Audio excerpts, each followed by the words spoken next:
இன்றைய தினமும் சிறப்பு அதிதியாக எமது கலையகத்தில் வருகை தந்திருக்கின்றார் தேசிய அபாயகர கட்டுப்பாட்டு சபையின் வடக்கு மற்றும் கிழக்கு மாகாண இணைப்பாளர் மற்றும் ஜனாதிபதி முழு நாடும் ஒன்றாக செயல் திட்டத்தின் தேசிய செயற்குழு உறுப்பினர் முகமது ரஷாட் அவர்கள். வணக்கம்.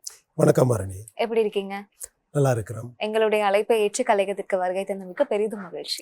நன்றி. இந்த சந்தர்ப்பத்தை எனக்கு கொடுத்ததுக்காக வேண்டி ஆதம் டிவிக்கு நான் எனது நன்றிகளை தெரிவித்துக் கொள்கின்றேன். நிறைய விடயங்கள் இருக்கு சமூகத்துல பேசக்கூடிய விஷயங்கள் அப்படின்னு கூட சொல்லலாம். இப்போ உள்ள காலகட்டத்துல பிள்ளைகளுக்கு ஒரு பெரிய அபாயகரமான ஒரு விடயம் அப்படின்னா இந்த போதைப் பொருள் தான். இந்த போதைப் பொருள்னால நிறைய தீமைகள் நம்மளோட உடம்புக்கு ஏற்படுது, உபாதைகள் ஏற்படுது. அது சம்பந்தமா தான் இன்றைய தினம் நாங்க தமிழை வணக்கம் நிகழ்ச்சியில கலந்துரையாட இருக்கின்றோம். குறிப்பாக சொல்ல போனால் முதலாவது கேள்வியே எனக்குள்ள ஒரு கேள்வி என்ன அப்படின்னு சொன்னா, டிப்ரெஷன்ல இருக்கிறதுனாலதான் இவங்க போதைப் பொருளை யூஸ் பண்றாங்களா அதிகமான பேர், இல்லாட்டினா இந்த போதைப் பொருளை யூஸ் பண்றதுனாலதான் டிப்ரெஷனுக்குள்ள போறாங்களா? நல்ல ஒரு கேள்வி அரணி. இது பொதுவாக எங்கள் சமூகத்திலே மிக அதிகமாக இருக்கக்கூடிய ஒரு பிரச்சனையாக இருக்கிறது. ஒரு சில உள குறைபாடுகள் அல்லது ஒரு சில இமோஷனல் ரெகுலேஷன் என்று சொல்வார்கள். இமோஷன்ஸ், அது சந்தோஷமாக இருக்கலாம் அல்லது துக்கமாக இருக்கலாம், கோபமாக இருக்கலாம், வியப்பாக இருக்கலாம். இவ்வாறு சர்வதேச ரீதியாக ஏற்றுக்கொள்ளப்பட்ட உணர்வுகள் இருக்கிறது. இந்த இமோஷன்ஸ்ல மிக பெரும்பான்மையாக பொது மக்கள், மனிதர்களாக இருக்கக்கூடியவர்கள் விரும்பக்கூடிய ஒரு விடயம்தான் சந்தோஷம் அல்லது மகிழ்ச்சியாக இருப்பது என்பது. எப்போது ஒரு மனிதனுக்கு மகிழ்ச்சி, சந்தோஷம் என்ற விடயம் குறைகிறதோ இல்லாமல் போகிறதோ, அந்த சந்தர்ப்பத்திலே அவன் அந்த மகிழ்ச்சியை, சந்தோஷத்தை திரும்ப பெற்றுக்கொள்வதற்காக வேண்டி பல்வேறு முயற்சிகளில் ஈடுபடுகிறான். அவனுக்கு அந்த துக்கம் காரணமாக, அந்த கவலை காரணமாக ஏற்படக்கூடிய அந்த பிரச்சனையை குறைத்து கொள்வதற்கு பல்வேறு வழிவகைகளை தேடுகிறான். இதிலே இந்த துக்கம் வரும்போதோ அதை சந்தோஷமாக்க அல்லது சந்தோஷத்தை கூட்ட, இந்த மனிதனுக்கு சந்தோஷம் என்ற உணர்வை கொண்டு தரக்கூடிய ஒரு மிக முக்கியமான ஒரு விடயமாக டோப்பமின் என்று சொல்லக்கூடிய நியூரோ டிரான்ஸ்மிட்டர் காணப்படுகிறது. இந்த டோப்பமின் நியூரோ டிரான்ஸ்மிட்டர்லே தான் இந்த போதைப் பொருட்கள் சென்று வேலை செய்கிறது. எனவே அந்த துக்கத்தில் இருக்கக்கூடிய நிலைமை, கவலையில் இருக்கக்கூடிய நிலைமை அல்லது சந்தோஷமாக இருக்கும்போது அந்த சந்தோஷத்தை கூட்டிக் கொள்ளக்கூடிய நிலைமையை இந்த போதைப் பொருள் உருவாக்குறது. ஆனால் அது சாதாரணமானதா என்று கேட்டால் இல்லை, அசாதாரணமான ஒரு விடயம். தேவைக்கும் அதிகமாக அந்த டோப்பமினை சுரக்கிறது. அதாவது அந்த இடத்திலே சொல்வார்கள் அதை யூஃபோரியா என்று சொல்வது ஒரு நோயாக இருக்கிறது. அந்த நோய் நிலைமையிலே தான் அவர்கள் அந்த சந்தோஷத்தை, மகிழ்ச்சியை உணர்ந்து கொள்கிறார்கள். எனவே இந்த டிப்ரெஷனில் இருக்கக்கூடியவர்கள் அல்லது ஸ்ட்ரெஸ்ஸில் இருக்கக்கூடியவர்கள் இவ்வாறான சில தோல்விகளை முகம் கொடுத்திருப்பார்கள். சில நேரங்களில் ட்ரோமா, இந்த இலங்கையை பொறுத்தவரை நாங்கள் மிக முக்கியமாக கணக்கில் எடுக்க வேண்டிய ஒரு விடயம், 30 வருட கால யுத்தத்துக்கு எங்கள் சமூகம் முகம் கொடுத்தது. அதே போல் அதற்கு பின்னராக சுனாமி அழிவுக்கு முகம் கொடுத்தது. இவ்வாறான சில கிரைசிஸ் சிச்சுவேஷன்ஸ் காரணமாக ட்ரோமாக்கு உட்பட்டிருக்கிறார்கள். இந்த ட்ரோமாவுக்கும் போதைப்பொருள் பாவனைக்கும் இடையிலே ஒரு நேரான ஒரு தொடர்பு காணப்படுகிறது. ட்ரோமா அதிகரிக்கும் போது போதைப்பொருள் பயன்பாடு அதிகரிக்க காரணமாக இருக்கும். காரணம், ட்ரோமாவில் ஏற்படக்கூடிய அந்த கவலை, அந்த நிலைமையை அவர்கள் கட்டுப்படுத்திக் கொள்வதற்காக போதைப்பொருளின் பக்கம் செல்வதற்கான சந்தர்ப்பம் இருக்கிறது. எனவே இவ்வாறான சந்தர்ப்பங்களில் போதைப்பொருள் பயன்படுத்தப்படுகிறது சாதாரணமாக நாங்கள் அவதானிக்கக்கூடிய ஒரு விடயமாக இருக்கிறது. இரண்டாவது, அடுத்த விஷயம், போதைப்பொருள் பயன்படுத்துவதால் டிப்ரெஷன் வருமா என்றால் வரலாம். பொதுவாக நாங்கள் போதைப் பொருட்களை வகைப்படுத்தும் போது ஒவ்வொரு விதமாக வகைப்படுத்துவோம். அதிலே மிக முக்கியமான ஒரு வகைப்படுத்துதல் தான் மனிதனது உடம்பிலே அந்த போதைப் பொருள் சென்று எவ்வாறான மாற்றத்தை ஏற்படுத்துகிறது. அந்த டோப்பமின் சுரப்பை அதிகரிக்க செய்வதற்கு மேலதிகமாக எவ்வாறான மாற்றங்களை ஏற்படுத்துகிறது. இதிலே நாங்கள் மிக பிரதானமாக 5 பிரிவுகளாக பிரிப்போம். ஸ்டிமுலண்ட் ஊக்கிகள், டிப்ரெசன்ட் அழுத்திகள், ஹெலூசினோஜன்ஸ் அதாவது மாய புலத்தோற்றத்தை உருவாக்கக்கூடியவை, ஒப்பியோய்ட்ஸ் அதாவது வலி நிவாரணிகளாக செயல்படக்கூடிய ஒப்பியம் சார்ந்த போதைப் பொருட்கள், அடுத்ததாக அதர்ஸ் ஏனையவை என்று நாங்கள் வகைப்படுத்துவோம்.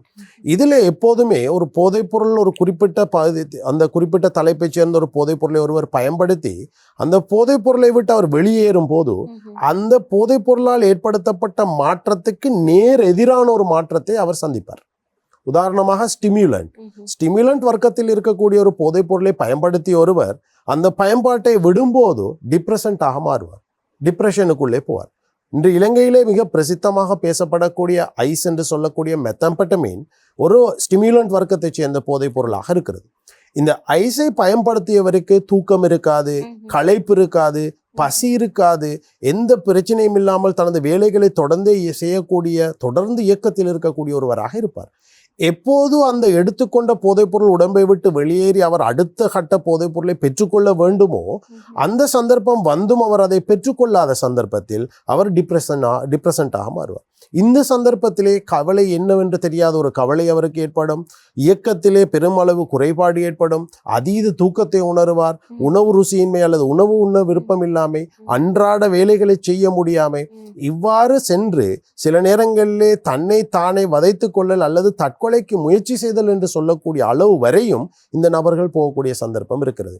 எனவே நீங்கள் கேட்ட கேள்வியின் அடிப்படையில் பார்க்கும்போது இந்த டிப்ரெஷன் போன்ற உள பிரச்சனைகள் இருப்பவர்கள் இதை பயன்படுத்துவதற்கான சந்தர்ப்பமும் இருக்கிறது. அதே போல இந்த போதைப் பொருட்களை பயன்படுத்தியவர்கள் இவ்வாறான உள பிரச்சனைகளுக்கு போகக்கூடிய சந்தர்ப்பமும் மிக அதிகமாக காணப்படுகிறது. அதே போல இப்படி டிப்ரெஷன்ல இருந்தாங்க அப்படின்னு சொன்னா எதற்காக அந்த போதைப் பொருளை வந்து அவங்க வந்து தேர்வு செய்யறாங்க? அந்த போதைப் பொருள்ல என்ன மாதிரியான விடயங்கள் வந்து அடங்கி இருக்குது? எவ்வாறான தீர்வை வந்து இந்த போதைப் பொருள் வந்து கொடுக்க முடியும்னு நீங்க நினைக்கிறீங்க? ஆமாரணி, பொதுவாக நாங்க ஒரு டிப்ரெஷன் நிலைமையில் இருக்கும்போது ஒரு கவலை அனுபவிப்போம். முதலாவது டிப்ரெஷன் சிம்டம் தான் ஒரு கவலையாக இருக்கும். அந்த கவலை ஏன் வந்ததென்று அவருக்கு சொல்லிக்கொள்ள முடியாத ஒரு நிலைமை இருக்கலாம். இரண்டாவது, தன்னிலே பற்றற்ற நிலைமை, தன் உயிரிலே பற்றற்ற நிலைமை அவருக்கு காணப்படும். பொதுவாக தற்கொலை எண்ணங்கள் அல்லது நான் ஏன் வாழ வேண்டும் என்ற எண்ணம், நேரடியாக அவர் தற்கொலை எண்ணங்களை வெளியாக்காவிட்டாலும் நான் ஏன் வாழ வேண்டும், நான் வாழ்வதிலே என்ன பிரயோசனம் இருக்கிறது, அவ்வாறான எண்ணங்கள் அவரது உள்ளத்திலே இருக்கக்கூடியதாக இருக்கும். இந்த கவலையை போக்க வேண்டுமாக இருந்தால் உண்மையாக டிப்ரெஷன் சிச்சுவேஷன்லே டாக்டர்ஸ் கொடுக்கக்கூடிய மருந்துகள் கூட மூளையிலே டோப்பமினை அதிகமாக சுரக்க வைக்கக்கூடிய மருந்துகளை கொடுப்பார்கள். டோப்பமின் என்று சொல்லக்கூடியது ஒரு நியூரோ டிரான்ஸ்மிட்டர், அதாவது எங்கள் மூளையிலே தகவல்களை பரிமாற்றுவதற்காக ஒரு சில டிரான்ஸ்மிட்டர்ஸ் இருக்குது. இதுல டோப்பமின் என்று சொல்லக்கூடியது மகிழ்ச்சிக்கு பொறுப்பான ஒரு டிரான்ஸ்மிட்டர். அதே போல ஆக்சிடோசின் என்ற ஒரு டிரான்ஸ்மிட்டர் இருக்கிறது, வலிகள் போன்ற விடயங்களுக்கு பொறுப்பாக இருக்கும். எனவே இவ்வாறான அந்த டோப்பமினை அதிகமாக நாங்கள் சுரக்க வைக்கும் சந்தர்ப்பத்திலே அந்த டிப்ரெஷன் லெவல்ல இருந்து அல்லது அந்த துக்க நிலைமையிலிருந்து அவர் வெளிவரக்கூடியவராக இருக்கிறார். மனிதன் ஒரு டிப்ரெஷனுக்கு போவதற்கு பல்வேறு காரணங்கள் இருக்கும். சில நேரங்களில் இந்த காரணங்கள் பல வருடங்களாக ஒன்றொன்றாக அடுக்கப்பட்ட சிறு சிறிதாக வந்த காரணங்களாக இருக்கும். இவ்வாறு பல வருடங்களாக வந்த ஒரு காரணத்திலிருந்து திடீரென்று ஒருவர் விடுபடுவது என்பது சாத்தியமில்லை. அவ்வாறு அவர் திடீரென்று விடுபட வேண்டுமாக இருந்தால் இந்த டோப்பமின் சுரப்பு அதிகரிக்கப்பட வேண்டும். எவ்வாறு ஒரு மருந்தினூடாக வைத்திய பரிந்துரையின் மூலமாக டோப்பமின் சுரக்கப்படுகிறதோ, சுரக்க வைத்து அந்த மகிழ்ச்சி ஏற்படுத்தப்பட்டு அவர் டிப்ரெஷன் நிலைமையிலிருந்து வெளிக்கொண்டு வரப்படுகிறதோ, அந்த மருந்துகளை விட பன்மடங்கு வேகமாக அல்லது பன்மடங்கு அதிகமாக டோப்பமினை சுரக்க வைக்கக்கூடிய நிலைமை இந்த போதைப் பொருட்களிலே காணப்படுகிறது. இப்போது நீங்கள் கேட்கலாம், அப்போ மருந்தை விட போதைப் பொருள் நலன்தானே? இது நிச்சயமாக இந்த கேள்வியும் பார்த்து கொண்டிருக்கக்கூடிய நேர்களுக்கு வரலாம். ஆனால் அந்த மருந்துகள் என்பது வைத்தியர்கள் ஆய்வு செய்து மனிதனுக்கு பாதிப்புகள் அதிகமாக குறைந்த அளவிலே வைத்து சரியான ஒரு சூப்பர்விஷனுக்கு கீழே கொடுக்கப்படக்கூடியதாக இருக்கிறது. போதைப் பொருட்கள் அவ்வாறு இல்லை. இது அன்லிமிட்டாக, அதாவது உதாரணமாக சொல்ல போனால் ஒரு மனிதனது உச்சகட்ட மகிழ்ச்சியின் போது கிட்டத்தட்ட 250 மைக்ரோகிராம் பர் டெசிலீட்டர் என்ற அளவுக்கு இந்த டோப்பமின் சுரக்கும். ஆனால் இதே போதைப் பொருளை எடுக்கும் போது 800 முதல் 1200 வரை சுரக்கக்கூடிய சந்தர்ப்பம் இருக்கிறது. மருந்துகள் பெரும்பாலும் அந்த 250 என்ற லிமிட்டுக்கு உள்ளே தான் வைத்துக்கொள்ளும். அந்த சந்தர்ப்பத்திலே மூளையின் இயக்கத்துக்கோ வேற எந்த விடயத்துக்கோ பிரச்சனைகள் ஏற்படாது. அதே போல வைத்தியர்கள் அதை முறையாக ஆய்வு செய்து எவ்வளவு கொடுக்க வேண்டும், எவ்வளவு இடைவெளிக்குள்ளே கொடுக்க வேண்டும், எவ்வளவு காலம் கொடுக்க வேண்டும், அதுவும் அந்த காலத்துக்கு ஏற்ப அவர்களை திரும்ப திரும்ப அழைத்து அவர்களை பரிசோதித்து முறையாக அந்த சிகிச்சை இடம்பெறக்கூடிய நிலைமை காணலாம். போதைப் பொருட்கள் அந்த எதுவும் இருக்காது, ஒரு லிமிட் இருக்காது, ஒரு குறிப்பிட்ட கால நேரம் இருக்காது, எந்த விதமான சுப்போசிஷனும் இருக்காது. எனவே அது உடலுக்கு அதிகமான பாதிப்பை ஏற்படுத்தி இன்னும் அவரை டிப்ரெஷன் லெவலை விட வேறு விதமான ஒரு மன உலர் பிரச்சனைகளுக்குள்ளே கொண்டு செல்லக்கூடிய ஒரு பிரச்சனை இருக்கிறது. எனவே தான் இந்த போதைப் பொருட்களை பெரும்பாலான இவர்கள் பயன்படுத்துவது சீக்கிரமாக, வெகு சீக்கிரமாக ஒரு சந்தோஷ நிலைமை அடைந்து கொள்ள, அந்த டிப்ரெஷன்லேருந்து வெளிவந்து கொள்ள என்று நினைத்து தான் அவர்கள் பாவிக்கிறார்கள். ஆரம்ப கட்டத்தில் உண்மையாக அது இடம்பெறுகிறது. ஆனால் அதற்கு பின்னர் ஏற்படக்கூடிய பாதிப்புகள் மிக பாரிய பாதிப்புகளாக, சில நேரங்களில் ரிவர்ஸ் பண்ண முடியாது, திரும்பி அந்த நிலைமைக்கு சாதாரண நிலைமைக்கு போக முடியாத அசாதாரண நிலைமைகள் கூட ஏற்படக்கூடிய சந்தர்ப்பம் இருக்கிறது. அதே போல இப்ப டிப்ரெஷன்ல ஸ்டார்டிங் ஸ்டேஜ்ல இருக்காங்க அப்படின்னு சொன்னா அவங்களை எப்படி வந்து இனங்காண்றது? ஆமா, டிப்ரெஷனை பொறுத்தவரையில பொதுவாக இனங்காண்பது என்பது முதலாவது அவர்களுக்கு ஒரு சிந்தனை இருக்கும். எந்த நேரமும் பெரும்பாலான சந்தர்ப்பங்களில் ஒரு காரணமற்ற சிந்தனையிலே அவர்கள் இருந்து கொண்டிருப்பார்கள். எங்காவது ஒரு இடத்தை பார்த்து அப்படியே சிந்தித்து கொண்டிருக்கக்கூடிய ஒரு நிலைமை இருக்கும். அன்றாட வேலைகளை செய்வதிலே அவர்களுக்கு பிரச்சனை அல்லது இன்ட்ரெஸ்ட் இல்லாத ஒரு நிலைமை இருக்கும். ஆர்வம் காட்ட மாட்டார்கள். அன்றாடம் செய்ய வேண்டும் என்ற தேவை இருக்கும், ஆனால் ஆர்வம் காட்டாத ஒரு நிலைமையிலே இருப்பார்கள். இடைக்கிடையே அவர்களது கதைகளிலே பெரும்பாலும் எங்களுக்கு அந்த வாழ்க்கை வெறுத்த ஒரு நிலைமை, நான் ஏன் வாழ வேண்டும் என்ற சில வெளிப்பாடுகளை நாங்கள் காணலாம். எங்கள் பெரும்பாலானோர் நினைக்கிறார்கள் நாங்கள் தற்கொலை எண்ணம் என்று சொல்லும் போது அவர் நேரடியாக நான் தற்கொலை செய்து கொள்ளப் போகிறேன் என்ற எண்ணத்தை வெளிப்படுத்துவார்கள் என்று. இல்லை, பெரும்பாலும் அவ்வாறு வெளிப்படுவதில்லை. அதை அவர்கள் வேறு விதமாக சொல்லக்கூடியதை நாங்கள் அவதானிக்கலாம். அதே போல சோஷியல் வித்ரோவல், அதாவது குடும்பத்திலிருந்து, நண்பர்களிடமிருந்து, சமூகத்திலிருந்து விலகி தனிமையை விரும்பக்கூடியவர்களாக மாறுவார்கள். பெரும்பாலான சந்தர்ப்பங்களில் தனிமையில் இருப்பார்கள். இவர்களுக்கு தூக்கம் குறைவாக காணப்படும். தூங்குவதிலே பிரச்சனைகள் ஏற்படும். இதிலே முக்கியமாக நான் சில நேரங்களிலே சொல்வது, ஒரு சிறு காயம் ஏற்பட்டு 2 நாட்களிலே அந்த காயத்திலே மாற்றமில்லை என்றால் நாங்கள் வைத்தியரிடம் ஓடுவோம். ஆனால் 1 மாத காலமாகி கூட எனக்கு சரியாக தூக்கம் வரவில்லை என்று சொல்லி வைத்தியரிடம் போவார்கள் மிக மிக குறைவுங்கள் சமூகத்தில். காரணம், இந்த உளநலத்தினுடைய நோய் அறிகுறிகள் என்ன, இது எந்த அளவுக்கு மனிதனை பாதிக்கும் என்ற அறிவு அவர்களிடம் மிக குறைவாக இருக்கிறது. எனவேதான் இவ்வாறான நோய் அறிகுறிகளை காணும் போது கூட சிலர் இக்னோர் பண்ணுகிறார்கள். அது சாதாரணம் தானே, எல்லாருக்கும் வரக்கூடிய ஒரு விடயம் தானே என்ற விடயத்தை சொல்லி ஒரு சாதாரண நிலைமையை கவனிக்கிறார்கள். ஆனால் உண்மையாக அது பாரதூரமாக சென்றதன் பின்னர், அது ஒரு பாரிய பிரச்சனைக்குள்ளே சென்றதன் பின்னர் அது தொடர்பாக நாங்கள் கதைப்பதிலே அர்த்தமில்லாத ஒரு நிலைமை ஏற்படலாம். சில நேரங்களிலே பாரிய உளநோயை நோக்கியதாக அது கொண்டு செல்லலாம். எனவே எப்போதும் ஞாபகம் வைத்துக் கொள்ள வேண்டிய ஒரு விடயம், ஒரு சாதாரண நிலைமையை தாண்டி ஒரு அசாதாரணம் கவனிக்கப்படுகிறதாக இருந்தால், அது விசேஷமாக அதுவும் நடத்தையிலே கவனிக்கப்படுகிறதாக இருந்தால், அது உளப்பிரச்சனையின் ஆரம்ப கட்டமாக இருக்கலாம். இவ்வளவு காலம் சிரித்து பேசிக் கொண்டிருந்த குழந்தை இப்போது திடீரென்று தனிமையை விரும்புகிறது, தனியே சிந்தித்து கொண்டிருக்கிறது என்று சொன்னால் நிச்சயம் அங்கே ஒரு பிரச்சனை இருக்கிறது. அது எங்கள் பெற்றோர், எங்கள் நேயர்கள் அதை தெரிந்து கொள்ள வேண்டும். அவ்வாறு பிரச்சனை ஏற்படும் போது அவர்களை உடனடியாக ஒரு உளவள துணையாளரிடம் அல்லது ஒரு வைத்தியரிடம், உளநல வைத்தியரிடம் காண்பித்து அவருக்குரிய சிகிச்சையை பெற்றுக்கொள்வது மிக முக்கியமாக இருக்கிறது. இதில் இன்னும் ஒரு பிரச்சனை இருக்கிறது. உளநல வைத்தியரிடம் செல்லுங்கள் அல்லது ஒரு சிகிச்சையை பெற்றுக்கொள்ள ஒரு உளவள துணையாளரிடம் செல்லுங்கள் என்று சொன்னாலே எங்கள் சமூகத்தில் இது தொடர்பாக மிக பாரிய ஒரு வடு இருக்கிறது. நான் அந்த டாக்டர்கிட்ட ஏன் போக வேண்டும், அவரிடம் தானா போக வேண்டும், அவ்வாறான ஒரு வடு இருக்கிறது. ஆனால் நான் சொல்லக்கூடிய ஒரு விடயம், இருதயம் இருக்கும் ஒரு நபருக்கு எவ்வாறு இருதயம் சம்பந்தமான பிரச்சனைகள் வருமோ, அதே போல ஏனைய உறுப்புகள் இருக்கக்கூடிய ஒருவருக்கு எவ்வாறு அந்த உறுப்புகள் தொடர்பான பிரச்சனை வருமோ, மூளை என்று ஒன்று இருக்கும்போது உளப்பிரச்சனைகள் வரும். எனவே மூளை சம்பந்தமான உளப்பிரச்சனை சம்பந்தமாக பார்க்கக்கூடிய வைத்தியரிடம் அதற்கு சிகிச்சை பெறாமல் வேறொருவரிடம் நாங்கள் செல்ல முடியாது. எனவே சமூகம் இதை ஒரு நோயாக பார்க்க ஆரம்பித்து, இதை ஒரு வித்தியாசமான நிலைமையை விட்டும் தள்ளி நாங்கள் ஒரு நோயாக பார்த்து அதற்கான சிகிச்சையை மேற்கொள்வது மிக முக்கியமானதாக இருக்கிறது. இந்த ஒரு டிப்ரெஷன்ல தான் வந்து ஓசிடி இருக்குது, குறிப்பாக சொல்ல போனா ஈட்டிங் டிசார்டர், அனெக்ஸ்டி இருக்குது. இது சம்பந்தமான விளக்கத்தை வந்து சொல்ல முடியும்? பொதுவாக டிப்ரெஷன் என்று சொல்லக்கூடிய விடயத்துக்குள் அல்ல நீங்கள் சொன்ன விடயங்கள் வரக்கூடியதாக இருக்கிறது. இது நாங்கள் உள பிரச்சனைகள் என்று அடையாளப்படுத்துவோம். ஓசிடி என்று சொல்லும் போது அப்சசிவ் கம்பல்சிவ் டிசார்டர் என்று சொல்வார்கள். இது ஒரே வேலையை திரும்ப திரும்ப செய்வது அல்லது அதிக சுத்தம் பார்க்கக்கூடிய ஒரு நிலைமையை ஏற்படுத்தும். அதே போல என்சைட்டி என்று சொல்வது பதகளிப்பு என்று சொல்வார்கள். ஒரு பயநிலைமை இருக்கும், படபடப்பு இருக்கும், ஒரு பயந்த சுபாவம் இருக்கும். எதற்கு பயப்படுகிறேன் என்பது அவரால் கூட விளக்கமாக சொல்லிக்கொள்ள முடியாத நிலைமை இருக்கும்.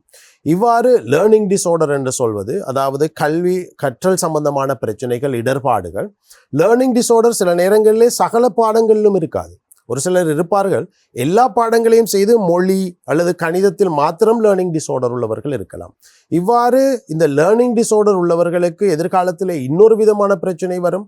அதை நாங்கள் சொல்லுவோம் பிடிடி, பாடி டிஸ்மார்பிக் டிசார்டர் என்று சொல்லி, தனது உடல் உறுப்புகளை இன்னொருவரது உடல் உறுப்புகளோடு ஒப்பிட்டு பார்க்கக்கூடிய ஒரு நிலைமை. இந்த எல்லா நிலைமைகளையும் நீங்கள் எடுத்து பார்த்தால், இது எல்லா விடயங்களிலும், இந்த எல்லா பிரச்சனைகளின் போதும் இந்த பிரச்சனை இருப்பதன் காரணமாக அவரது உள்ளத்திலே ஒரு மன அழுத்தம் ஏற்படுவதற்கான சந்தர்ப்பங்கள் இருக்கிறது. நான் இப்படி ஏன் இருக்கிறேன், அல்லது எனக்கு அடுத்தவர்களை விட வித்தியாசமாக நான் நடந்து கொள்கிறேன், அதனால் எனக்கு இப்படியான ஒரு பிரச்சனை இருக்கிறது. எனக்கு இப்போ ஓசிடி இருக்கக்கூடியவர்கள் சில நேரங்களில் என்னிடம் வந்த ஒரு நபர், அவருக்கு 2 கைகளையும் கழுவுவதற்கு சரியாக 40 நிமிடங்கள் வேண்டும். சாப்பாட்டுக்கு முன் கை கழுக 40 நிமிடங்கள். ஏனென்று கேட்டபோது அவர் சொன்னார், ஒவ்வொரு கையையும் 20 பகுதிகளாக பிரித்து அந்த ஒவ்வொரு பகுதிகளுக்கும் தனித்தனியாக சவர்க்காரம் விட்டு கழுகிறார். அதுவும் 1 நிமிடம் ஒவ்வொரு பகுதியையும் கழுக வேண்டும். அப்போ ஒரு கைக்கு 20 நிமிடம், அடுத்த கைக்கு 20 நிமிடம், 40 நிமிடங்கள் கை கழுக செலவழிக்கக்கூடிய ஒருவர் நிச்சயமாக ஒரு திருமண வைபவத்துக்கோ வேறொரு வைபவத்துக்கோ போவதை விரும்ப மாட்டார். இதே போல நான் சந்தித்த இன்னொரு நபர், அவருக்கு ஒரு ஹாஸ்பிட்டலில் சந்தித்தேன். 9 மணிக்கு வைத்தியர் வருவாராக இருந்தால் 6 மணிக்கு சொல்ல வேண்டும் வைத்தியர் வருகிறார், ஷர்ட்டை போடுங்கள் என்று. ஷர்ட்டை கையில் எடுத்து இந்த ஒவ்வொரு தொங்கலையும் பிடித்து பிடித்து பிடித்து பிடித்து பார்த்து அதுக்குள்ளே எதுவும் இல்லை என்ற மனோநிலை எப்போது அவருக்கு வருகிறதோ அப்போதுதான் ஷர்ட்டை போடுவார். குறைந்தது 2 மணித்தியாலும் தேவை அவருக்கு அந்த ஷர்ட்டை போடுவது. இது மாதிரி அந்த உள்ளத்திலே ஏற்படக்கூடிய பல்வேறு விதமான அந்த அழுத்தங்கள் ஏற்படுத்தக்கூடியதாக இந்த நோய்கள் காணப்படுகிறது. எனவேதான் இந்த போதைப்பொருள் பயன்பாட்டுக்கும் இந்த உள பிரச்சனைகளுக்கும் பாரிய ஒரு சம்பந்தம் இருக்கிறது. அதே போல போதைப்பொருளை பயன்படுத்தக்கூடியவர்கள் மூளையிலே இந்த டோப்பமின் சுரப்பிலே ஏற்படக்கூடிய பிரச்சனை காரணமாகத்தான் அடிமைத்தனத்துக்குள்ளே செல்கிறார்கள். இந்த அடிமைத்தனம் என்பதும் இதே வகையிலான, நாங்கள் இப்போது கதைத்த இந்த உளப்பிரச்சனைகள் வகையிலான ஒரு உளப்பிரச்சனையாக, ஒரு நோயாகத்தான் இருக்கிறது. எனவேதான் அடிமைத்தனத்துக்கு உட்பட்டவர்களையும் நாங்கள் வைத்தியரிடம் கொண்டு சொல்ல வேண்டும், அவருக்கு சிகிச்சை அளிக்க வேண்டும் என்ற நிலைமை இருக்கிறது. இப்போது ஜனாதிபதியினால் ஆரம்பிக்கப்பட்டிருக்கக்கூடிய முழு நாடுமே ஒன்றாக என்ற வேலை திட்டத்திலே மிக பிரதானமாக ஜனாதிபதி சொல்லக்கூடிய ஒரு விடயம், இவர்கள் நோயாளர்கள், இவர்களுக்கான சிகிச்சை அளிப்பதற்கான வசதிகளை நாங்கள் அதிகரிக்க செய்ய வேண்டும். இந்த அடிப்படையிலே இப்போதைக்கு கடந்த 1 மாத காலத்துக்குள் இலங்கையிலே கிட்டத்தட்ட தலா 100 பேருக்கு மேல் சிகிச்சை அளிக்கக்கூடிய 3 சிகிச்சை நிலையங்கள் புதிதாக ஆரம்பிக்கப்பட்டிருக்கிறது. ஒன்று கல்பிட்டியிலே, இன்னொன்று மிகிந்தலையிலே, அதே போல் இன்னொரு நிலையம் அம்பாறையிலே நேற்று ஆரம்பிக்கப்பட்டிருக்கிறது. எனவே இவ்வாறான நிலையங்களை ஆரம்பிப்பதற்கான காரணம் இதற்கு முன்னர் இல்லாததை போன்றோ இப்போது இந்த போதைப்பொருள் பிரச்சனையானது உளப்பிரச்சனையாக அடையாளப்படுத்தப்பட்டு ஜனாதிபதி அவர்கள் அதற்கான சிகிச்சை மேற்கொள்வதற்கான முன்னிலைப்பை வைத்திருக்கிறார். எனவே இது மிக விசேடமாக நாங்கள் இந்த திட்டத்திலே பார்க்க வேண்டிய ஒரு விஷயம். இதிலே பொதுமக்கள் நாங்களும் தெரிய வேண்டிய மிக முக்கியமான ஒரு விடயம் இருக்கிறது. உளப்பிரச்சனைகள் இருக்கும்போதோ நாங்கள் வைத்தியரை நாட வேண்டும், அவருக்கு சிகிச்சை அளிக்க வேண்டும். மாறாக அவரை கொண்டு சென்று ஒரு சிறைச்சாலையிலே அடைத்து வைப்பதனூடாகவோ அல்லது அவர் இருக்கக்கூடிய இடத்தை மாற்றுவதனூடாகவோ நாட்டை மாற்றுவதனூடாக கூட அவரை திருத்த அல்லது அவரது நோயை குணப்படுத்த முடியாது. நோயை குணப்படுத்த வேண்டுமாக இருந்தால் கட்டாயமாக நாங்கள் அவருக்குரிய சிகிச்சை அளிக்க வேண்டும். இந்த சிகிச்சை நிலையங்களிலும் வைத்தியர்களது அந்த உதவியை பெற்றுக்கொள்வதற்கான ஏற்பாடுகள் செய்யப்பட்டிருக்கிறது. முதலாவது 14 நாட்கள் இந்த உளப்பிரச்சனைகளுக்கான சிகிச்சை அளிக்கப்பட இருக்கிறது. அதே போல 14 நாட்களுக்கு பின்னர் இந்த போதைப் பொருளை பயன்படுத்தியதன் காரணமாக இவருக்கு ஏதாவது உளப்பிரச்சனைகள் ஏற்பட்டவராக இருந்தால் அந்த உளப்பிரச்சனைகளுக்கான சிகிச்சை ஏற்பாடுகளும் அங்கே செய்யப்பட்டிருக்கிறது. எனவே இவ்வாறு இந்த உளப்பிரச்சனையாக போதைப்பொருள் பயன்பாட்டை, போதைப்பொருள் அடிமைத்தனத்தை ஒரு உள நோயாக அடையாளப்படுத்தி அரசாங்கம் இப்போது அதற்கான சிகிச்சைகளை கொள்கின்றது. அதே போல ஏனைய பிரச்சனைகள், நீங்கள் கதைத்த விடயங்கள் மிக முக்கியமானது. ஆரம்ப கட்டத்திலே அந்த பிரச்சனைகளை கண்டுபிடித்து அதற்காக வைத்தியரை நாடி அல்லது உளவள துணையாளரை நாடி நாங்கள் சிகிச்சை பெற்றுக்கொண்டோமாக இருந்தால் அவர் மறுபக்கம் போதைப் பொருளுக்கு போவதற்கான சந்தர்ப்பத்தை நாங்கள் குறைத்து கொள்கிறோம், அதற்கான நிலைமையை தடுத்து கொள்கிறோம் என்பது அர்த்தம். கண்டும் காணாததை போல் இந்த நோய் அறிகுறிகளை கண்டும் நாங்கள் அந்த பக்கம் செல்லாமல் இருக்கும்போது நிச்சயமாக திரும்ப அது போதைப் பொருள் பிரச்சனைக்குள்ளே அவர்களை தள்ளக்கூடிய சந்தர்ப்பம் இருக்கிறது. இதில் அதுலயுமே இப்போ போதைப் பொருளுக்கு அவங்க வந்து அடிமையாகிட்டாங்க அப்படின்னு சொன்னா சில பேருக்கு வந்து தானாகவே வந்து தோன்றும் இல்லையா, நாங்க இந்த பிரச்சனைக்குள்ள நாங்க போகக்கூடாது, நாங்களா வந்து இதுல இருந்து நாங்க வெளியே வர வேண்டும் அப்படின்னு. அதற்கான காரணிகள் முக்கியத்துவங்கள் எதுவும் இருக்குதா? ஆமா, சொல்ல போனால் ஹரணி, இலங்கையிலே சிகிச்சை அளித்து போதைப் பொருளை கைவிடுவர்களை விடவும் அதிகமாக சிகிச்சையே இல்லாமல் போதைப் பொருளை விட்டு வெளிவரக்கூடியவர்கள் இருக்கிறார்கள். உதாரணமாக பொதுவாக போதைப்பொருள் பயன்பாடு 14 வயதிலிருந்து ஆரம்பிக்கிறது. அந்த வயது தான் அதை ஆரம்பிக்கக்கூடிய மிக முக்கியமான ஒரு வயதாக இருக்கிறது. காரணம், அந்த வயதிலே எது நல்லது எது கெட்டது என்பதை சிந்திக்கக்கூடிய அந்த மூளையினுடைய விருத்தி இடம்பெற்றிருக்காது. எனவே அந்த வயதிலே ஆரம்பித்து சிறிது சிறிதாக பயன்படுத்தி கொண்டு வந்து 20-21 வயதை அடையும் போது அவரது மூளையிலே அந்த லாஜிக்கல் திங்கிங் என்று சொல்வார்கள், அந்த தர்க்க ரீதியாக சிந்திப்பதற்குரிய பகுதி டெவலப் ஆகுது. அது விருத்தி அடைகிறது. விருத்தி அடைந்ததன் பின்னர் அவர் தர்க்க ரீதியாக சிந்திக்க ஆரம்பிக்கிறார். இந்த சந்தர்ப்பத்திலே அவரது எதிர்கால நோக்கங்கள் இருக்கிறது. தொழிலாக இருக்கலாம், திருமணமாக இருக்கலாம். இந்த நோக்கங்களை கருத்தில் கொண்டு அவரே சிந்தித்து ஒரு முடிவுக்கு வருகிறார். நான் இந்த பாவனையிலே தொடர்ச்சியாக இருந்தால் எனக்கு நல்லொரு தொழிலை பெற்றுக்கொள்ள முடியாது, அல்லது எனக்கு யாரும் பெண் தர மாட்டார்கள், எனக்கு திருமணம் முடிக்க முடியாத நிலைமை ஏற்படும்.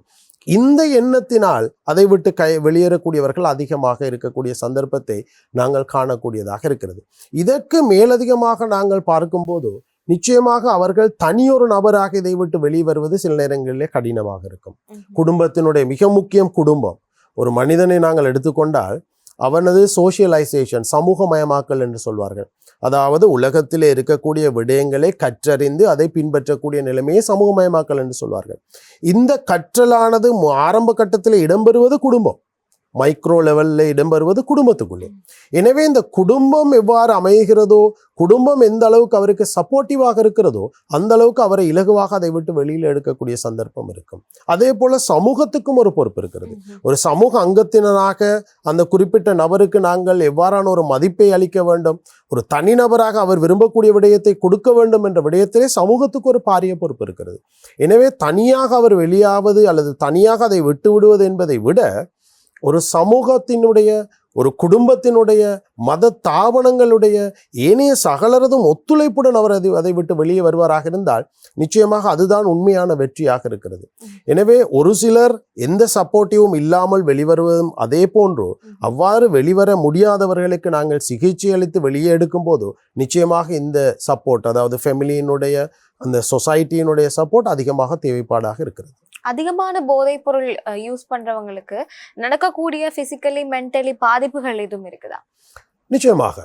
முதலாவது உளப்பிரச்சனை. காரணம், இந்த போதைப் பொருட்கள் எல்லாமே சென்று வேலை செய்யக்கூடியது CNS, சென்ட்ரல் நர்வஸ் சிஸ்டம் என்று சொல்லக்கூடிய மத்திய நரம்பு தொகுதியில். இதில் இருக்கக்கூடிய மிக முக்கியமான உறுப்பு தான் மூளை. மனிதனுடைய மூளை தான் மனிதன் முழு உடம்பையும் கட்டுப்படுத்தக்கூடிய, செயல்பாடுகளை கட்டுப்படுத்தக்கூடிய நிலைமையில இருக்கிறது. எனவே இந்த மூளைக்குள்ளே ஏற்படுத்தப்படக்கூடிய பாதிப்பானது அவனை உலர் பிரச்சனைக்குள்ளே தள்ளுகிறது. உதாரணமாக இன்று இலங்கையிலே மிக அதிகமாக பேசப்படக்கூடிய ஒரு விடயம் கஞ்சா பயன்பாடு. இப்போது கஞ்சாவை எடுத்துக்கொண்டால் சீசோஃபேனியா என்று சொல்வார்கள், உளப்பிளவு நோய் என்று சொல்வார்கள். அதாவது உள்ளத்திலே ஏற்படக்கூடிய ஒரு கேன்சர், ஒரு புற்றுநோய்க்கு சமனானது. அதை குணப்படுத்த முடியாது, அதை மேனேஜ் பண்ணலாம், முகாமைத்துவம் செய்யலாம், அதை குணப்படுத்த முடியாது. வாழ்நாள் பூராக அவர் மருந்து எடுக்க வேண்டும். வைத்தியரின் அந்த பரிந்துரையின் அடிப்படையில் அவர் மருந்துகளை எடுக்க வேண்டியவராக காணப்படுவார். இந்த சீசோஃபேனியாவை எடுத்துக்கொண்டால் கிட்டத்தட்ட 133 விதமான சீசோஃபேனியா நோயாளிகள் சீசோஃபேனியாவை உண்டாக்கி கொண்டிருப்பது இந்த கஞ்சா பயன்பாட்டினால் என்று இந்த ஆய்வுகள் சொல்லிக் கொண்டிருக்கிறது. எனவே மிக தெளிவு, கஞ்சா பயன்பாடு ஒரு மனிதனை சீசோஃபேனியாக்குள்ளே கொண்டு போகும். சீசோஃபேனியா மட்டுமல்ல, அதற்கு மேலதிகமாக இன்னும் பல்வேறு பிரச்சனைகள் இருக்கிறது. பொதுவாக டிலூஷன் டிஸார்டர் என்று சொல்லக்கூடிய ஒரு நிலைமை ஏற்படும். டிலூஷன் டிஸார்டர், கஞ்சா பயன்பாடு, அதே போல ஆல்கோஹால் பயன்பாட்டிலே மிக காமனாக ஏற்படக்கூடிய ஒரு டிஸார்டராக இருக்கிறது. இந்த டிலூஷன் டிஸார்டர் என்னவென்று சொன்னால் இல்லாத விடயங்களை நம்பக்கூடிய ஒரு நிலைமை. உதாரணமாக இன்று எனக்கு ஒரு தொலைபேசி அழைப்பு வந்தது. ஒரு மனைவி அழைத்து சொல்லுகிறார், தனது கணவன் எந்த நேரம் பார்த்தாலும் எனது பக்கத்து வீட்டார் என்னை பற்றியே கதைத்து கொண்டிருக்கிறார்கள் என்று சொல்லிக் கொண்டிருக்கிறார். என்னை இன்னொரு நபரோடு தொடர்புபடுத்தி கதைத்து கொண்டிருக்கிறார். ஆனால் நான் அப்படியான ஒருவள் அல்ல. நான் வீட்டிலே தனியாக இருக்கிறேன். வீட்டிலே இருந்து கொண்டிருக்கும் போது நீ இப்போதுதான் போயிட்டு வந்தாய் என்று கதைக்கிறார் என்ற விஷயத்தை சொல்லுகிறார். உண்மையாக இது நடக்கவில்லை, நடைபெறவில்லை. ஆனால் டிலூஷன் டிஸார்டர் என்று சொல்லக்கூடிய அந்த விடயம் அவருக்கு அவ்வாறாக என்ன வைக்கிறது. அதே போல ஹெலூசினேஷன், ஐம்புலன்களில் ஏற்படக்கூடிய வித்தியாசம். ஹெலூசினேஷன் என்று சொல்லும் போது பொதுவாக விஷுவல் ஹெலூசினேஷன், ஆடிட்டரி ஹெலூசினேஷன், இந்த ரெண்டு இருக்கிறது. அதை விட மேலதிகமாக ஐம்புலன்களில் 5 புலன் உணர்வுகளில் எதிலும் ஹெலூசினேஷன் ஏற்படலாம். தூண்டல் இல்லாத ஒரு துலங்களை ஏற்படுத்தலாம். எனவே இந்த ஹெலூசினேஷன் ஏற்படும் போது அவர்கள் வித்தியாசமான சத்தங்களை கேட்கக்கூடியவர்களாக, வித்தியாசமான உருவங்களை பார்க்கக்கூடியவர்களாக மாறுகிறார்கள். இவ்வாறு பல்வேறு விதமான உளப்பிரச்சனைகளுக்கு மிக அடிப்படையாக இந்த போதைப் பொருள் காணப்படுகிறது. அதிலும் நான் மிக குறிப்பிட்டேன், இப்போது பயன்படுத்தக்கூடிய ஐஸ் என்று சொல்லக்கூடிய இந்த மெத்தம்பெட்டமின் பயன்பாட்டை அவர் நிறுத்தும் போது லைஃப் லாங் டிப்ரெஷனுக்குள்ளே போகலாம். வாழ்நாள் பூராவும் அவர் ஒரு டிப்ரெஷன் பேஷண்டாக இருப்பார். எனவே முழு வாழ்நாளிலும் அவர் தொடர்ந்து மருந்து பாவிக்க வேண்டிய ஒரு இக்கட்டான நிலைமைக்கு தள்ளப்படுவார். மருந்து பாவிக்காமல் விடும்போது அவர் தன்னுயிரை தானே மாய்த்து கொள்ளக்கூடிய ஒரு இக்கட்டான நிலைமைக்கு தள்ளப்படுவார். எனவே இவ்வாறான பலவிதமான உடற்பிரச்சனைகளை ஏற்படுத்துகிறது. அதே போல உடல் பிரச்சனையிலும் எந்த மாற்றமும் இல்லை. அதிகமான உடல் பிரச்சனைகளும், அதாவது ஈரல் தொடங்கி நுரையீரல் தொடங்கி சகலவிதமான பிரச்சனைகளும் ஏற்படும். எந்த அளவுக்கு என்றால் இதுக்கு மிக ஒரு விடயத்தை சொல்லுகிறேன். ஒரு மனிதர் போதைப்பொருள் பயன்படுத்தி இருக்கிறாரா என்பதை எவ்வாறு கண்டறியலாம் என்ற விடயத்திலே இன்று இலங்கையிலே பயன்படுத்தப்படும் மிக முக்கியமான ஒரு பரிசோதனை சிறுநீர் பரிசோதனை. அதை செய்யும் போது கிட்டத்தட்ட 3 நாள் முதல் ஒரு கிழமைக்குள்ளே பயன்படுத்திய போதைப் பொருட்கள் தொடர்பான விடயங்களை எங்களுக்கு பெற்றுக்கொள்ள முடியும். ஆனால் அமெரிக்காவிலே காணப்படுகிறது, ஒரு மனிதனது ஒரு தலைமுடியை செக் பண்ணுவதன் ஊடாக, பரிசோதிப்பதன் ஊடாக அந்த மனிதன் பயன்படுத்திய போதைப் பொருள் தொடர்பாக 6 வருடங்களுக்கு உட்பட்ட விடயங்களை தெரிவிக்கலாம். 6 வருடங்கள் அந்த போதைப் பொருள் தொடர்பான விடயம் தலைமுடியிலே பதிவு செய்யப்பட்டு இருக்கிறது என்று சொன்னால், நாங்கள் இன்று பயன்படுத்தினாலும் இன்னும் எத்தனையோ வருடங்களுக்கு மொத்தமாக அந்த போதைப் பொருளினுடைய நச்சுத்தன்மை விலகாமல் எங்கள் உடம்புக்குள்ளே இருக்கிறது என்பதை நாங்கள் புரிந்து கொள்ள வேண்டும். எனவே இன்று நிறுத்தினாலும் தொடராக நிறுத்தி இருப்பதும் அந்த தொடர்ச்சியை பேணுவதும் வாழ்நாள் பூராக மிக முக்கியமாக இருக்கிறது. ஜனாதிபதியின் முழு நாடு ஒன்றாக செயல் திட்டத்தின் தேசிய செயற்குழு உறுப்பினராக இருந்திருக்கீங்க. ஸோ இப்போ ஒழிப்போம் வேலை திட்டத்தில் என்ன மாதிரியான முன்னேற்பாடுகள் நடந்து கொண்டிருக்கின்றத பற்றி சொல்ல முடியுமா? ஆமாம், நிச்சயமாக அரணி. இதற்கு முன்னே அரசாங்கங்களும் போதைப் பொருளை ஒழிக்க வேண்டும் என்பதற்காக பல்வேறு திட்டங்களை கொண்டு வந்து செயல்படுத்தினார்கள். இப்போதைய அரசாங்கம் அதே போன்ற ஒரு திட்டத்தை கொண்டு வந்திருக்கிறது. உண்மையாக இதிலே பல்வேறு வித்தியாசங்களை நான் காண்கின்றேன். மிக முக்கியமாக இதற்கு முன்னதாக கொண்டு வரப்பட்ட திட்டங்களிலே பெரும்பாலும் போதைப்பொருள் விற்பனையாளர்கள், கடத்தல்காரர்கள், வைத்திருக்கக்கூடியவர்கள் இவர்களை கைது செய்வது தொடர்பாகத்தான் அதிகமாக கதைக்கப்பட்டது. அது தொடர்பாகத்தான் அதிகமாக ஆர்வம் காட்டப்பட்டது. ஆனால் இந்த இடத்திலே 2 விடயங்கள் தொடர்பாகும். அதாவது போதைப் பொருளை கட்டுப்படுத்தக்கூடிய விடயத்தை எடுத்தால் ஒரு காசியினுடைய 2 பக்கங்கள் போல வளங்களை கட்டுப்படுத்தல் அல்லது சப்ளை ரிடக்ஷன், அடுத்தது கேள்வியை கட்டுப்படுத்தல், டிமாண்ட் ரிடக்ஷன், 2 பக்கங்கள் இருக்கிறது. இந்த 2 பக்கங்களுக்கும் ஒரே சமனாக ஒரு ஆர்வம் கொடுக்கப்பட்ட அல்லது அவதானம் கொடுக்கப்பட்ட ஒரு திட்டமாகத்தான் இந்த ஜனாதிபதியினுடைய புதிய திட்டத்தை நான் காண்கின்றேன். மிக முக்கியமாக இந்த திட்டத்திலே விற்பனை செய்யக்கூடியவர்களை கைது செய்வது அல்லது கடத்தல்காரர்களை கைது செய்வது, இதனோடு ஒட்டி இருக்கக்கூடிய பாதாள உலகத்தை இல்லாமல் அளிப்பது, அதே போல இதற்காக தெரியாத வகையிலே இடம்பெறக்கூடிய அதாவது இந்த அரசியலோடு இருக்கக்கூடியவர்களது அனுசரணைகள் இருந்தால் அவற்றை மொத்தமாக இல்லாது ஒழிப்பது, அதற்கான சந்தர்ப்பங்கள் இல்லாமல் ஆக்குவது, இவ்வாறான பல்வேறு விடயங்களில் அவதானம் செலுத்துவதை போன்றே பயன்படுத்துபவர்களுக்கு என்ன செய்யலாம்? அவர்கள் ஒரு நோயாளியாக இருக்கிறார்கள், அவர்களுக்கான சிகிச்சை வசதிகள் எந்த அளவு இருக்கிறது, அவர்களுக்கான சிகிச்சை வசதிகளை எவ்வாறு கூட்டலாம், அந்த சிகிச்சையினுடைய அந்த குவாலிட்டியை தரத்தை எவ்வாறு நாங்கள் அதிகரிக்க செய்யலாம், இந்த விடயங்கள் தொடர்பாகவும் இந்த முழு நாடும் ஒன்றாக திட்டத்திலே எங்களுக்கு மிக தெளிவாக திட்டங்கள் வகுக்கப்பட்டிருக்கிறது. அதிலும் இன்னும் மிக விசேடமாக அதிமேதகு ஜனாதிபதி அவர்களது மிக முக்கியமான ஒரு தேவையாக இருப்பது, ஒரு அரசாங்கமாக இருந்து அரசாங்கம் தனது பொறுப்பை நிறைவேற்றும் போது சட்டத்தை அமுலாக்கம் செய்யக்கூடியவர்கள், சட்ட அமுலாக்கக்கூடியவர்கள் என்ற அடிப்படையில் அவர்களது சேவையை செய்யும் போது, அரச உத்தியோகத்தர்கள் அவர்களது பொறுப்பை செய்யும் போது, பொதுமக்களாகிய நாங்களும் எங்கள் பொறுப்பை செய்ய வேண்டும் என்ற விடயத்தை அவர் குறிப்பிடுகிறார். மிக முக்கியமாக கடந்த 30ஆம் தேதி இடம்பெற்ற அங்குரார்ப்பண நிகழ்விலே ஜனாதிபதி அவர்கள் அதிமேதகு ஜனாதிபதி அவர்களது அந்த பேச்சை நீங்கள் செவியுற்றால் அதை காணலாம். அவர் சொல்லுகிறார், முன்னைய காலங்களிலே ஊரிலே போதைப்பொருள் பயன்படுத்துபவன் அல்லது விற்பவன் பாதையிலே வலப்பக்கத்தால் வந்தால் நாங்கள் இடப்பக்கம் மாறி செல்வோம். ஊரிலே மதிப்பிருக்கவில்லை. ஆனால் இன்று ஊரிலே இடம்பெறக்கூடிய மிக பிரதானமான அதாவது மிக பிரதானமான இடங்களிலே, ஒரு நிகழ்வுகளிலே தேசிய கொடியை ஏற்றக்கூடியவராக, முன்னாசனத்திலே அமரக்கூடியவர்களாக இந்த நபர்கள் இருக்கிறார்கள். ஊரையே அழிக்கக்கூடிய, சமூகத்தை அழிக்கக்கூடிய, எதிர்காலத்தை அழிக்கக்கூடிய, கல்வி நிலைமையை அழிக்கக்கூடிய, எங்கள் சிறார்களது பாதுகாப்பை இல்லாதொழிக்கக்கூடிய இந்த நபர்கள் எவ்வாறு இந்த இடத்துக்கு வந்தார்கள்? யார் இந்த இடத்துக்கு கொண்டு வந்து வைத்தது? நிச்சயமாக சமூகம். எனவே சமூகம் இது தொடர்பாக சிந்திக்க கடமைப்பட்டிருக்கிறார்கள், சமூகம் இது தொடர்பாக செயல்பட கடமைப்பட்டிருக்கிறார்கள் என்ற விடயத்தை அவர் தெளிவாக சொல்லிக் கொண்டிருக்கிறார். அடுத்த மிக முக்கியமான விடயம் இந்த இடத்திலே, ஒரு ஊரை எடுத்துக்கொண்டால் விற்பனை செய்யக்கூடியவர்கள் மிக குறைவு, அல்லது கடத்தல் செய்யக்கூடியவர்கள் மிக மிக குறைவு.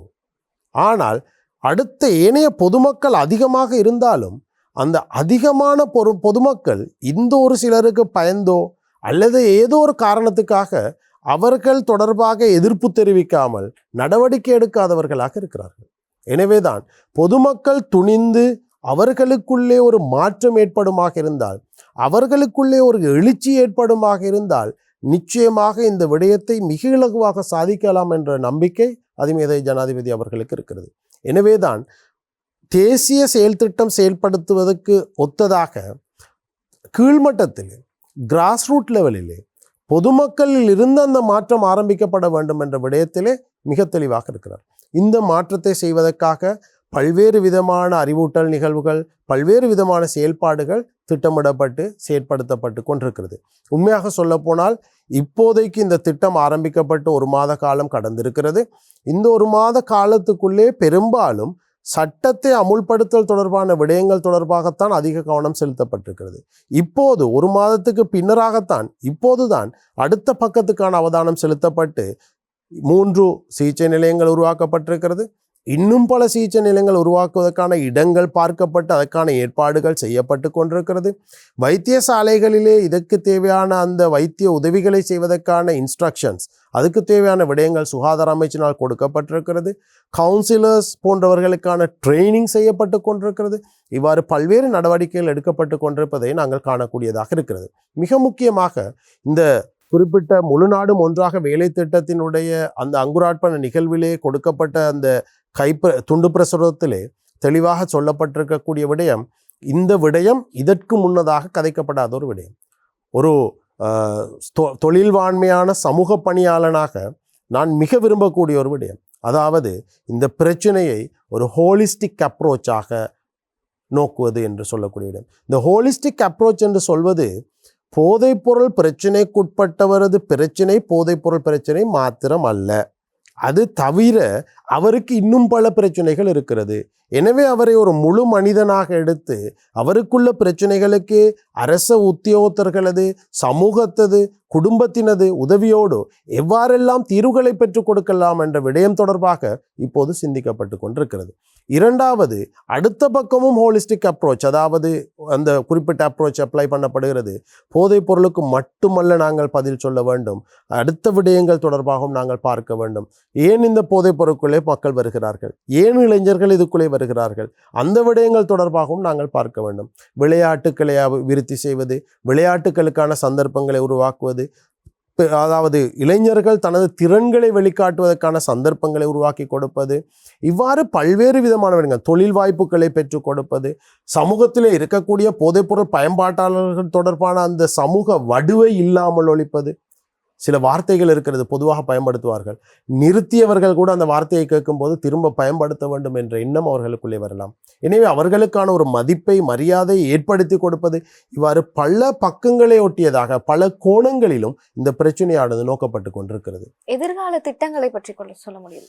நிச்சயமாக இலங்கையை எடுத்துக்கொண்டால் ஹரணி, இருக்கக்கூடிய மிக பெரும் பிரச்சனை போதைப்பொருள் தொடர்பாக சரியான பயிற்சி பெற்ற நபர்கள் இன்று மிக குறைவாக இருக்கிறார்கள். எனவே முதலாவது எங்களுக்கென்று பயிற்சி பெற்ற இந்த சிகிச்சை துறையாக இருக்கலாம், பயிற்சி அளிப்பாக இருக்கலாம், எந்த துறையாக இருந்தாலும் அதற்கான பயிற்றுவிக்கப்பட்டவர்கள் அவசியமாக இருக்கிறார்கள். எனவே நாங்கள் கிளீன் ஸ்ரீலங்கா வேலை திட்டத்தின் கீழும், இந்த முழு நாடும் ஒன்றாக வேலை திட்டத்தின் கீழும் பல்வேறு விதமான பயிற்சி நிகழ்வுகளை செய்து கொண்டிருக்கிறோம். அண்மையிலே ஆசிரியர்கள், முழு இலங்கையிலும் இருக்கக்கூடிய பாடசாலைகளில் இருக்கும் உளவளத்துணை ஆசிரியர்களுக்கான 3 நாள் வதிவிட பயிற்சி நெறியை நாங்கள் நிறைவு செய்திருக்கிறோம். இலங்கை பூராகவும் இது இடம்பெற்றது. எனவே இதனூடாக போதைப்பொருள் பிரச்சனைக்கு உட்பட்ட ஒரு குழந்தைக்கு எவ்வாறு தலையீடு செய்யலாம், அதே போல போதைப்பொருள் பிரச்சனைக்குள்ளே சென்று விடாமல் ஒரு பிள்ளையை, குழந்தையை எவ்வாறு பாதுகாத்து கொள்ளலாம் என்ற விடயங்கள் தொடர்பாக அவர்களுக்கு பயிற்சி வழங்கப்பட்டிருக்கிறது. அடுத்த கட்டமாக ப்ரொபேஷன் ஆஃபீஸர்ஸ், அதாவது சிறுவர் நன்னடத்தை உத்தியோகத்தர்களுக்கான பயிற்சி இப்போது திட்டமிடப்பட்டு கொண்டிருக்கிறது. அதே போல சுகாதாரத்துறையிலே நர்சஸ், அவர்களுக்கான பயிற்சி, நர்சஸ்க்கான பயிற்சி, தாதி உத்தியோகத்தர்களுக்கான பயிற்சி இடம்பெற்று கொண்டிருக்கிறது. அதே போல் அபிவிருத்தி உத்தியோகத்தர்கள் அல்லது அதாவது ஃபீல்டு ஆஃபீஸர்ஸ் என்று சொல்வார்கள், பெண்கள் சிறுவர்கள் தொடர்பாக வேலை செய்யக்கூடிய ஃபீல்டு ஆஃபீஸர்ஸுக்கான பயிற்சியினர்கள் இப்போது இடம்பெற்று கொண்டிருக்கிறது. இவ்வாறு இப்போது மிக முக்கியமாக இந்த துறை சார்ந்த தொழில்நுட்ப அறிவுள்ள மக்களை அதாவது உத்தியோகத்தர்களை உருவாக்குவது தொடர்பாக எங்கள் அவதானம் செலுத்தப்பட்டு கொண்டிருக்கிறது. அது மாத்திரமல்ல, இதிலிருந்து தெரிவு செய்யப்பட்ட ஆர்வமுள்ள ஒரு குழுவினரை கொண்டு சர்வதேசிய ரீதியான தரச்சான்றிதழை பெற்றுக்கொள்ளக்கூடிய அந்த தரப்படுத்தல் பயிற்சிக்கு அல்லது அந்த தரப்படுத்தல் பரீட்சைக்கு நாங்கள் இன்று ஒரு 75 பேருள்ள ஒரு குழுவை தயார்படுத்தி கொண்டிருக்கிறோம். அவர்கள் அந்த பயிற்சியை முடிக்கும் போது சர்வதேச தரம் பெற்ற போதைப்பொருள் அல்லது அடிமைத்தன சிகிச்சையாளர்களாக அவர்கள் மாறுவதற்கான சந்தர்ப்பம் அவர்களுக்கு கொடுக்கப்பட்டிருக்கிறது. இவ்வாறு இந்த தொழில்நுட்ப அறிவுள்ளவர்களை உருவாக்குவதற்கான சந்தர்ப்பத்தை நாங்கள் இப்போது வழங்கி கொண்டிருக்கின்றோம். கண்டிப்பாக இந்த திட்டத்துல வாலண்டியரா வர்றவங்களுக்கான முன்னேற்பாடுகளை பற்றி சொல்ல முடியுமா? இதிலே விசேஷமாக உளவள துணை கற்ற மாணவர்கள் அல்லது சைக்காலஜி டிகிரி முடித்தவர்கள், இவ்வாறான மாணவர்களிடம் இருக்கக்கூடிய ஒரு கேள்விதான், இந்த துறைக்குள்ளே நாங்கள் எப்படி வரலாம், இந்த துறையிலே ஒரு அனுபவத்தை நாங்கள் எப்படி பெற்றுக்கொள்ளலாம், அல்லது நாட்டு பற்று எனக்கு இருக்கிறது, இந்த நாட்டில் இருக்கக்கூடிய இந்த பிரச்சனையோடு இருப்பவர்களுக்கு நான் உதவி செய்ய வேண்டும் என்ற எண்ணம் அவர்களுக்குள்ளே இருக்கலாம். இவ்வாறானவர்களுக்கு வாலண்டியராக, தன்னார்வ தொண்டர்களாக இதில் இணைந்து கொள்ளக்கூடிய வாய்ப்பு இருக்கிறது. நீங்கள் தேசிய அபாயகர ஊடகங்கள் கட்டுப்பாட்டு சபையை தொடர்பு கொள்வதன் ஊடாக எங்களது தொலைபேசி இலக்கம் இருக்கிறது 0112-868-794.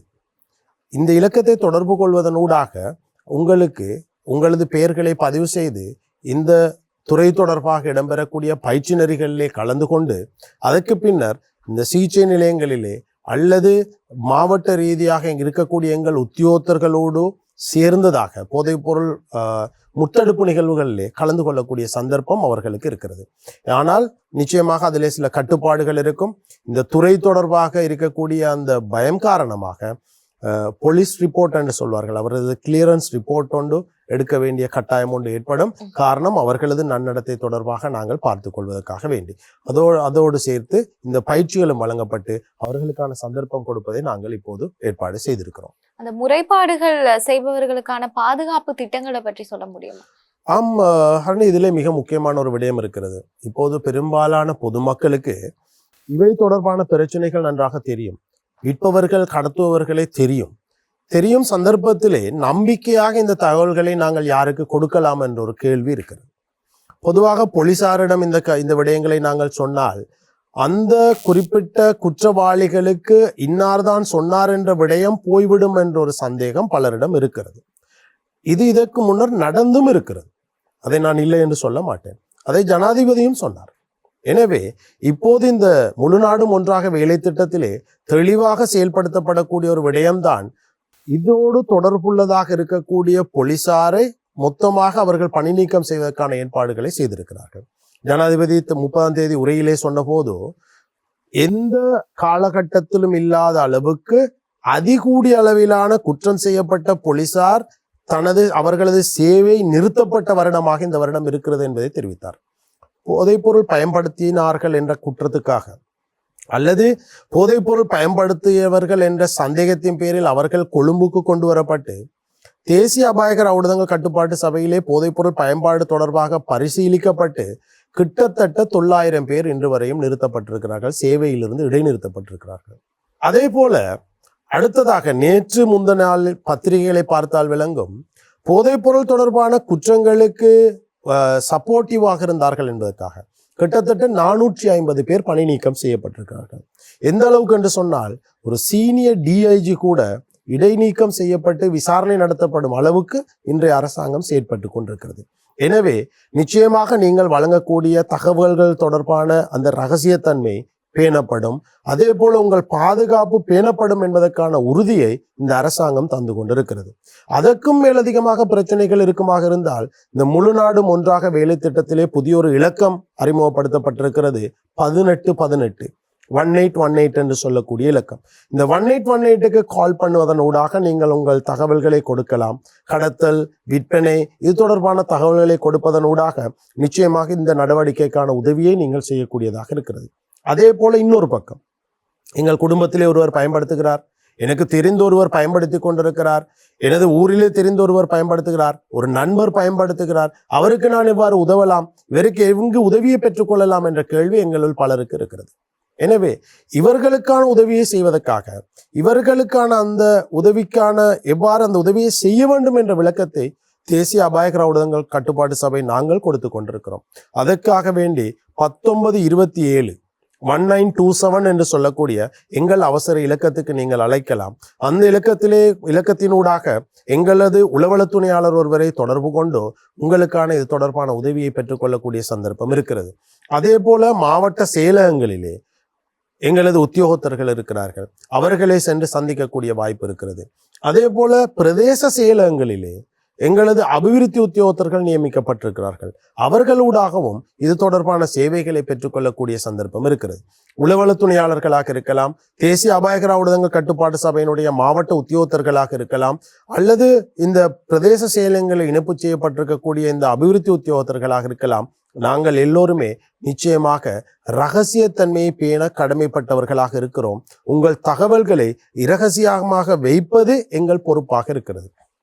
எனவே எனது தகவல் யாருக்கும் போய்விடுமா, இது தொடர்பான ரகசியம் வெளிப்பட்டு விடுமா என்ற பயம் இல்லாமல் ஒரு நபருக்கு மீள இன்னொரு வாழ்க்கை கொடுத்தோ நல்லொரு நிலைமைக்கு எடுப்பதற்காக வேண்டி நீங்கள் இந்த உதவிகளை பெற்றுக்கொள்ளக்கூடிய சந்தர்ப்பத்தை இன்றைய அரசாங்கம் ஏற்படுத்தி வைத்திருக்கிறது.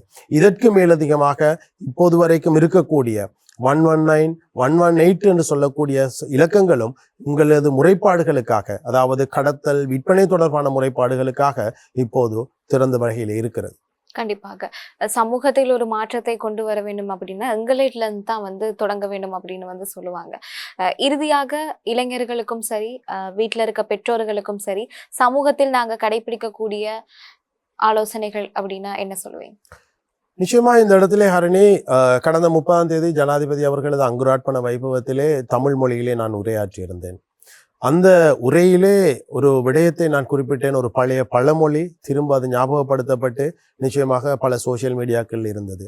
அதான் அடம்பன் கொடியும் திரண்டால் மிடுக்கு என்பது. நாங்கள் இன்று சமூகத்திலே ஒவ்வொரு இடங்களிலே அடம்பன் கொடிகளாக தனித்தனியே இருந்து கொண்டிருக்கிறோம். எனவேதான் நாங்கள் பலமற்றவர்களாக, அடுத்தவர்களால் இலகுவாக பாதிக்கப்படக்கூடியவர்களாக, அல்லது அடுத்தவர்களது மிரட்டல்களுக்கு, அவர்களது சூழ்ச்சிகளுக்கு ஆட்படக்கூடியவர்களாக இருக்கிறோம். எனவே நாங்கள் ஒன்று திரண்டால் நிச்சயமாக சமூகத்திலே ஒரு மாற்றத்தை ஏற்படுத்தலாம். எனவே நாங்கள் அடம்பன் கொடியாக இருக்கிறோம், எனக்கு பலமில்லை, என்னால் எதுவும் சாதிக்க முடியாது என்ற எண்ணத்தை விட்டு ஒன்று திரளுங்கள், வாருங்கள், ஒன்றாக வந்து எங்களோடு கைகோருங்கள். நிச்சயமாக நாங்கள் ஒரு நீண்ட தூர பயணத்தை பிரயாணிக்கலாம்.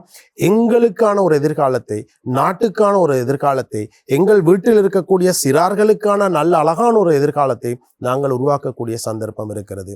நிச்சயமாக போதையற்ற வாழ்க்கை தான் இன்பமான மகிழ்ச்சியான வாழ்க்கையாக இருக்கும். எனவே இந்த போதை என்று சொல்லக்கூடிய இந்த பொய்யான ஒரு சூறாவளியை நாங்கள் எதிர்த்து அழித்து ஒழிக்கக்கூடிய சக்தி சமூகத்தில் இருக்கும் எங்களுக்கு இருக்கிறது. எனவே சமூகம் நீங்கள் ஒன்று திரண்டால் நிச்சயம் இதை எங்களால் சாதிக்க முடியும். இது நீண்ட காலம் எடுக்கக்கூடிய ஒரு விடயம் அல்ல என்ற விடயத்தை நான் சொல்லுகிறேன். சமூகம் நீங்கள் தனித்ததாக இல்லை. இன்று உங்களோடு அரச உத்தியோகத்தர் இருக்கிறார்கள், தேசிய அபாயகர ஊடகங்கள் கட்டுப்பாட்டு சபை நாங்கள் இருக்கிறோம். அதே போல அரச யாந்திரமும் இன்று அரசும் உங்களோடு கைகோர்க்க தயாராக இருக்கிறது. எனவே இந்த திட்டத்தோடு ஒன்று சேருங்கள். இந்த நாட்டை விட்டும் இந்த பிரச்சனையை அழித்தொழித்து எங்கள் குழந்தைகளுக்கு நல்லதொரு எதிர்காலத்தை ஏற்படுத்துவோம். விசேஷமாக இது எங்கள் வீட்டை தட்டாது, எங்கள் வீட்டுக்கு வராது. நான் நன்றாகத்தான் குழந்தைகளை வளர்த்து வைத்திருக்கிறோம் என்று நாங்கள் ஒவ்வொருவரும் நினைத்து கொண்டிருக்கிறோம். எந்த அளவு நன்றாக வளர்க்கப்பட்ட குழந்தையாக இருந்தாலும் அந்த குழந்தை வழிகாட்டிலே போகக்கூடிய சந்தர்ப்பம் இருக்கிறது. எனவே அவர்களது எதிர்காலம் கருதியாவது நீங்கள் ஒன்று சேர வேண்டும், கைகோர்க்க வேண்டும். வாருங்கள், நல்லதொரு எதிர்காலத்தை உருவாக்குவோம். கண்டிப்பாக நீங்க சொன்னக்கூடிய பதில் எல்லாமே சமூகத்திற்கு கண்டிப்பாக ஒரு மாற்றத்தை கொண்டு வரும் அப்படிங்கிற நம்பிக்கை எங்களுக்கு இருக்குது. இன்றைய தினம் நீங்க கலந்து ஆலோசித்த எல்லா விடயங்களும் மக்களுக்கு நன்மை மிக்கதாக கண்டிப்பா அமைந்திருக்கும். இவ்வளவு நேரம் நான் கேட்ட கேள்விக்கு ரொம்ப அழகா நேர்த்தியா பதில் சொல்லியிருந்தீங்க. அதற்காக தமிழை வணக்கம் குழு சார்பாக மனமார்ந்த நன்றிகள். நன்றி ஹரிணி.